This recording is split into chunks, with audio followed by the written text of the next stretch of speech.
What is going on YouTube? It is Chris back in the captain's quarters, and it has been forever and an absolute day. So if you see by the thumbnail, obviously we are going to do tonight, we're going to do the Ninkasi IPA. But before we do that, can you do me a massive solid and hit the subscribe button? We're about 800 strong now. Let's try and get it up to that 1,000 before the end of the year. That'd be amazing.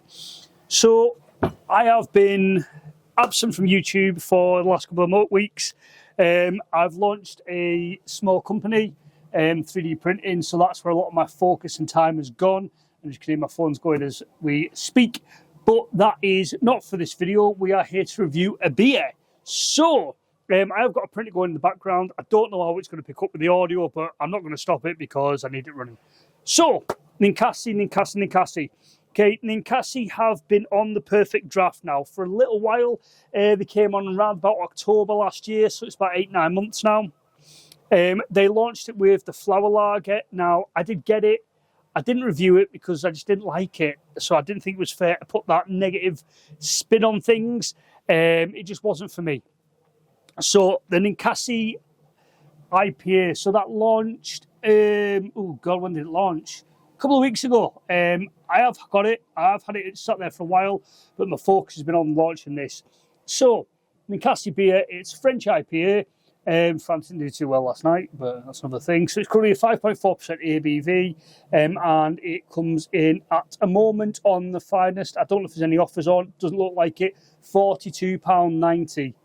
That's a lot. That is a lot. But it reckons it's £3.39 a pint. So I guess if you use the 15% off, and yeah, even with that, and buying it in bulk, be a £5 back. That's still not £3.39 a pint. Perfect draft. Whoever does the maths, they need to learn to do the maths. But anyway, right, so let's have a quick look, right? So it's brewed by the award-winning Ninkasi Brewing Company. It's unique, flavourful. Ninkasi French IPA has a malty body. First delivers powerful fruitiness upon tasting. This is then followed by a delicate bitterness, creating a balanced, enjoyable flavour profile. It's been a Bronze Award winner in 2023, the World Beer Awards. So, yeah, let's give it a whirl. Now, I've already had a few of these, as you can tell. The other night, I may have got a bit excited watching the England game, but that's by the by. So, here we go.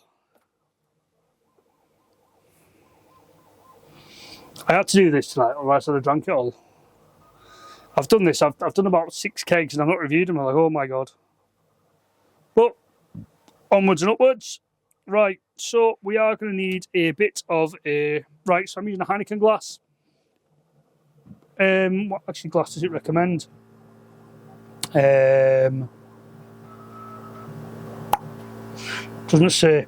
But anyway, so we have got a nice creamy head, compact bubbles, floral notes, very, very dark IPA colour. It's not very, very dark, but it's a dark, hazy brown, blondie, golden, malty colour.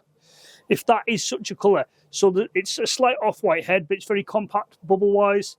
Carbonation-wise, there's a few bubbles in there, but I'm not expecting shed loads with it being an IPA. But there she is in all her glory in a Heineken glass. Yes, I know, but I haven't got any Ninkasi glass. And I think it's quite the fact that it's football near us. But anyway, right, let's give it a whirl. So on the nose, you've got, on the nose, literally is on the nose, hoppiness, bit of malt. Little bit of fruit maybe, I don't know, let's give it a whirl. Cheers, people.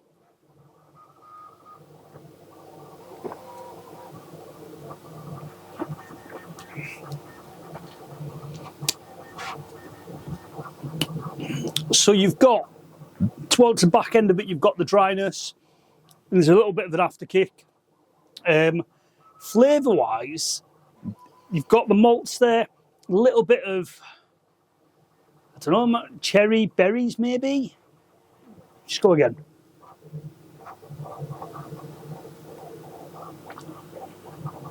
Might be a tiny bit of citrus there, but there's not a lot to that. It's nice, don't get me wrong. But you've got, there it is. That is the kick in the tits, bitter aftertaste. And it is very, very potent, that towards the back end of that. You know, it's not bad. It's not bad. You wouldn't tell that's a 5 point. You probably would, actually. I'd think that's up there with like a Punk, a 5.4. It's one of your stronger ones. But it's not bad. That's not bad at all. I know a lot of people have slated it. A few people have. But I've not watched any reviews because, like I said, I want to be totally impartial. You've got... It's almost like the more you drink it, you get a toastedness, maltiness there. It's a little bit strange coming from an IPA. There's a little bit of fruitiness there, but not a great deal. Picking out the individual sort of fruits, maybe. You know, you may be looking at a little bit of cherries there. You know, there's a little bitterness, little citrus notes maybe, but it's very, you know, it's heavily hopped. I think the hops are very much at the front. You know, it's not like a Punk. It's not like, you know, other IPAs. It's not like a Punk. It's very much not like it's Ninkasi flower lager. You know, it's opposite end of the spectrum. This is actually drinkable. That flower lager I thought was absolutely dog do, but that's my opinion. That's why I didn't review it. But this isn't the worst. It's not the best, but I think there's a place for it on the pump, definitely.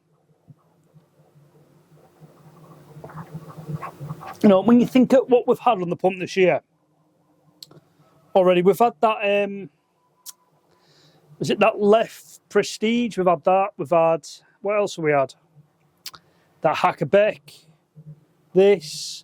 Left Sommer's back out, but that's really not a new one. Old Peculiar, that was all right. That terrible Camden top lager thing. I've still got it in the Old Girl, and I've just ignored it. Like, it's been in there now, and it's well past its date, but I just can't drink it. I think out of all the kegs we've had, and we also, what was the stout? We had a stout. Which one was that one? Bloody hell, we had a stout. What stout was that? Can't remember. Really can't remember. It will come back to me. I'll put it down there when I remember it. But we had the stout, which was all right. Oh, Darkness Beckons. That was the Brew York, and do you know what? I've been that switched off from the beers. I can't remember. Brew York and Vocation. Yes, that was it. That collab. That was all right. You know what I mean? But I'm trying to think of like where you'd rate it through the kegs this year. Like, that stout was good. It was good. That Hackerbeck I thought was just pish.